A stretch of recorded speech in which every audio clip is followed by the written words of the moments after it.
नमस्ते, अभिवादन आपका इनोसेंट इन्वेस्टर के इस नए वीडियो में। दोस्तों, कल बाजार कहां खुलेगी डिस्कशन करेंगे। इसी पे एफआईआई डीआईआई का डेटा पहले जरूरी है देखना। 3,361 करोड़ की बिकवाली कर गए एफआईआई। पिछले दिन 5,000 करोड़ की बिकवाली करे थे। आज 5,000 करोड़ की बाइंग तो आई, लेकिन जो सेलिंग आई वो 8,700 करोड़ की थी। नेट 3,500 करोड़ के आसपास की बिकवाली फिर से करके भाग गए एफआईआई। डीआईआई ने कोशिश की बचाने की, 3,077 करोड़ बाइंग उन्होंने की, लेकिन अनफॉर्चुनेटली बाज़ार को वो पॉजिटिव क्लोजिंग नहीं दिला पाए, बाज़ार नेगेटिव बंद हुई। ठीक है, कल के लिए इंपॉर्टेंट लेवल्स क्या रहेंगे डिस्कस करेंगे। पहले जो पिछले दिन में लेवल्स दिए गए थे उनकी अहमियत को आपको फिर से दिखाना चाहेंगे, समझाना चाहेंगे। देखिए, बाज़ार यहाँ पर ऑफकोर्स सी बात है 16,400 का साइकोलॉजिकल लेवल था, उसी को सम्मान दे रही थी। मैंने आपको ये लेवल बताया था।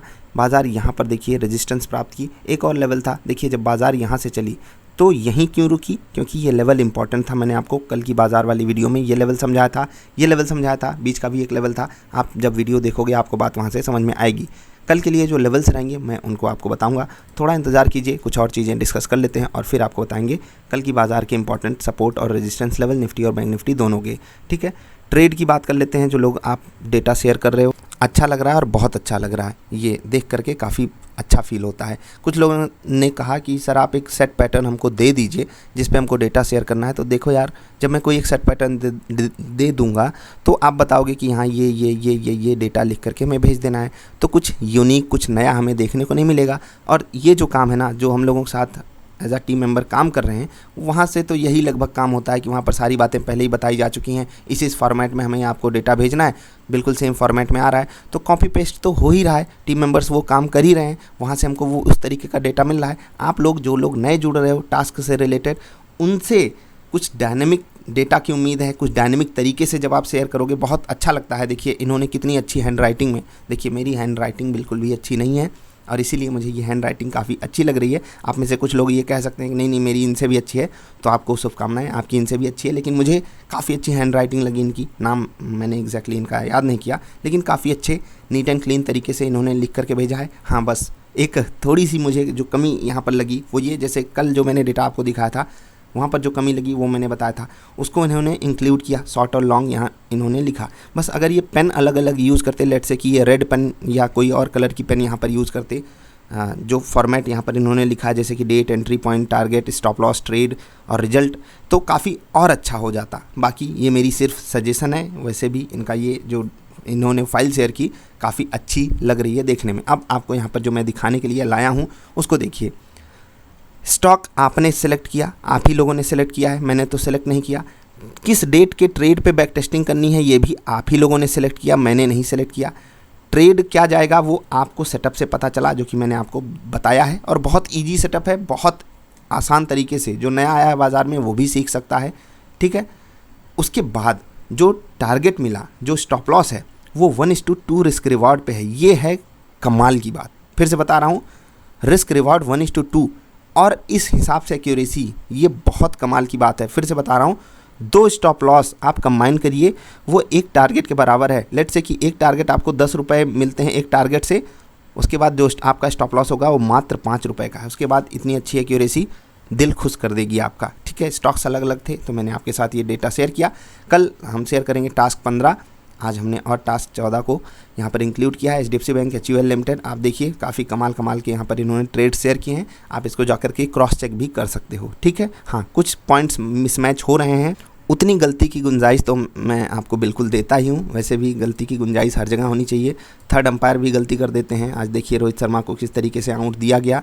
अल्ट्रा एज मतलब कि थर्ड अंपायर डिसीजन था, अल्ट्रा एज मतलब उससे अच्छा यूनिक सिस्टम, मतलब इतना यूनिक सिस्टम है जांचने का कि बॉल बैट में लगी या नहीं, और बिना बैट में बॉल लगे हुए स्पाइक आया और आउट दे दिया गया। मतलब नशे में रहते हैं थर्ड अंपायर भी, ये हमको इस घटना से पता चला। बाकी एक और चीज़ यहाँ से पता चली कि जब किस्मत ख़राब होगी तो यही होता है। ठीक है, वो डायलॉग याद आ गया ना, रेगिस्तान में ऊँट पे बैठे हुए इंसान को क्या हो जाता है पता आपको।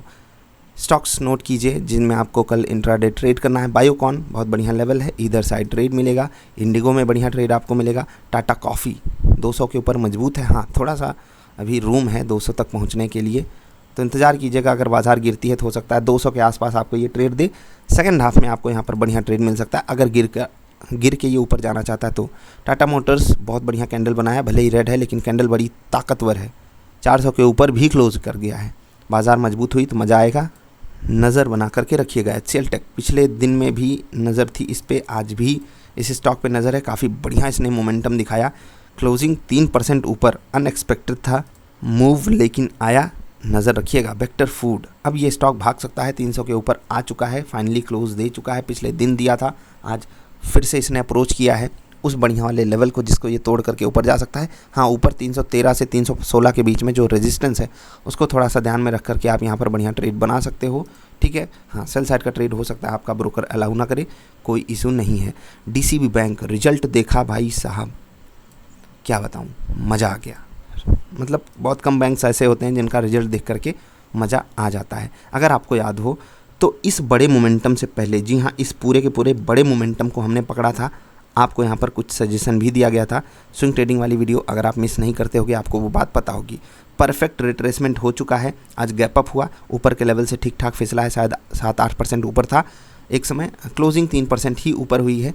अनटिल एंड अनलेस ये 80 के लेवल को ब्रीच नहीं करता है लोअर लेवल्स पे, आपको यहाँ पर अपनी बुलिश पोजीशन बना करके रखनी है। 80 तोड़ दे 15 मिनट या 10 मिनट की क्लोजिंग पे, आपको लगे कि हाँ अब नहीं बचेगा, बाज़ार भी गिर रही है, तो आप एग्जिट कर जाना। बाकी 80 के ऊपर मैं यहाँ पर फ्रेश पोजीशन भी बनाने के लिए तैयार हूँ। बस थोड़ा सा मार्केट का साथ चाहिए। इन केस ये 80 तोड़ देता है तो कहाँ पर रुकेगा, तो अभी जो पुरानी क्लोजिंग थी 77 रुपये के आसपास, ठीक है, वहाँ पर एक सपोर्ट अवेलेबल है, वो भी तोड़ देता है तो फिर अनफॉर्चुनेट कंडीशन है, लेकिन होगा ही। 73.5 रुपये, 73 रुपये 60 पैसे के आसपास एक बड़ा सपोर्ट अवेलेबल है। यहाँ पर आप ज़रूर ट्रेड लीजिएगा। कंडीशनल बाई है, ठीक है, जो भी आपको मिल जाए आपको यहाँ पर ट्रेड एग्जीक्यूट करना है। ट्रेड सेटअप पे लेना है। सेटअप कैसे बनाते हैं वो मैंने आपको सिखाया हुआ है। व्हाट इज़ ट्रेडिंग सेटअप वाली वीडियो में जा करके देख लीजिएगा। ढेर सारी अच्छी वीडियोज़ मस्ट वॉच प्लेलिस्ट में अवेलेबल हैं, जिनको देख करके आप पूरा फ़ायदा उठा सकते हो ट्रेडिंग का। ठीक है, कम से कम शुरुआत तो वहाँ से कर लीजिए। हाँ, कठिन लगेगा शुरुआत में सीखना, और सबको लगता है, हर जगह दिक्कत होती है।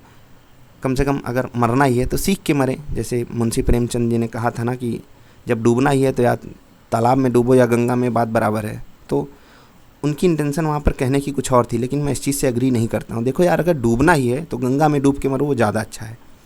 ठीक, मेरे बात को अदरवाइज मत लीजिएगा। मुंशी प्रेमचंद जी ने कहा था कि डूबना है तो तालाब में मरो चाहे गंगा में मरो, डूबो, बात बराबर है। लेकिन मैं उनसे इस बात पे कम से कम एग्री तो नहीं करता हूँ। अगर गंगा में डूब कर मरोगे तो लोग कहेंगे वाह यार, गंगा में कम से कम डूबा है। ठीक, हाँ, थोड़ा सीख कर समझ कर कोशिश तो करो अपनी तरफ से। फेल हो जाओ, ट्रेडिंग नहीं कर पाओ, या आपको नहीं सूट कर रही है चीज़ें, तो कम से कम इतना तो कह सको कि मैंने पूरी कोशिश की, मैंने पूरी मेहनत की। अब आप तुक्का मारोगे और कहोगे नहीं यार मैं ट्रेड नहीं कर पा रहा हूँ, तुक्का मार करके कौन ट्रेड कर पाया है? हाँ, कोई बिरला होगा 1000, 2000, 5000 में जो कर ले जाएगा। अब हम और आप तो उसमें नहीं हो सकते, कम से कम मैं तो नहीं हो सकता। ठीक है, तो आपको मेहनत करनी पड़ेगी, उसका कोई सब्सटीट्यूट कम से कम मेरे हिसाब से तो अवेलेबल नहीं है। निफ्टी के लेवल्स आप नोट कर लीजिए। 16361 ये रहेगा एज अ रेजिस्टेंस लेवल। 16428 देखिए 422 के आसपास ही अवेलेबल है। ये रहेगा दूसरा रेजिस्टेंस लेवल। 16497 ये रहेगा तीसरा रेजिस्टेंस लेवल। जैसे पिछले ट्रेडिंग सेशन में 17400 लिख रहा हूँ, लगता है मिलेगा। ठीक है, 16 रहेगा यहाँ पर। ठीक है, जैसे 16400 एक लेवल बन करके आया ना साइकोलॉजिकल, वैसे ही 16500 यहाँ पर बन करके आएगा। 16497 की जगह आप 16500 भी मान करके रख सकते हो। एग्जैक्ट लेवल 16497 है जो आ रहा है। ठीक है, 16271, 16219 और 16170, 170 ये रहेंगे एज आ सपोर्ट लेवल्स। इसके नीचे अगर बाज़ार इन केस फिसलती है तो जो कल 16118 का लेवल था वो 16111 का लेवल हो गया है।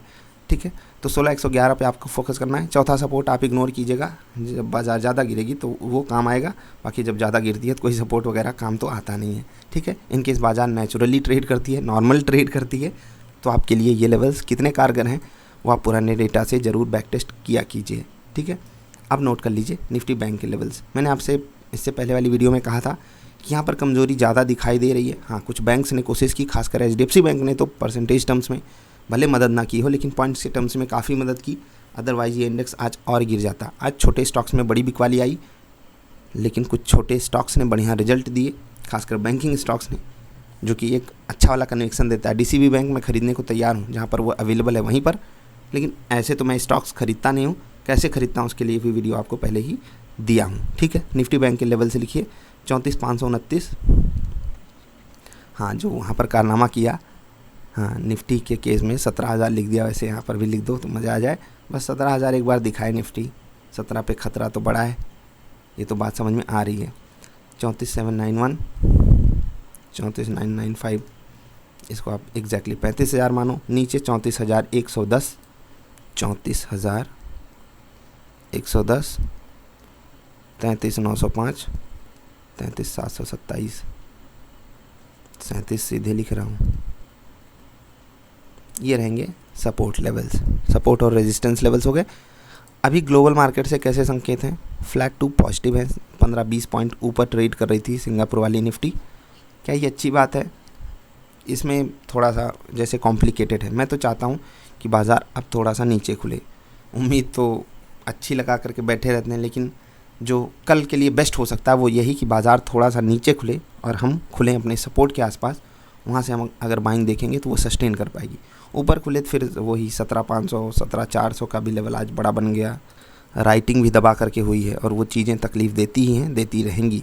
अकॉर्डिंगली आपको मैनेज करना है, अपने रिस्क को मैनेज करना सीखिए। वीडियोज़ आपके लिए मस्ट वॉच प्लेलिस्ट में अवेलेबल हैं ही। अभी हम आपसे विदा ले रहे हैं। वीडियो पसंद नहीं आई डिसलाइक कर देना, पसंद आई तो लाइक कर देना। जल्दी मिलते हैं ढेर सारी अच्छी वाली वीडियोज़ में। नमस्कार।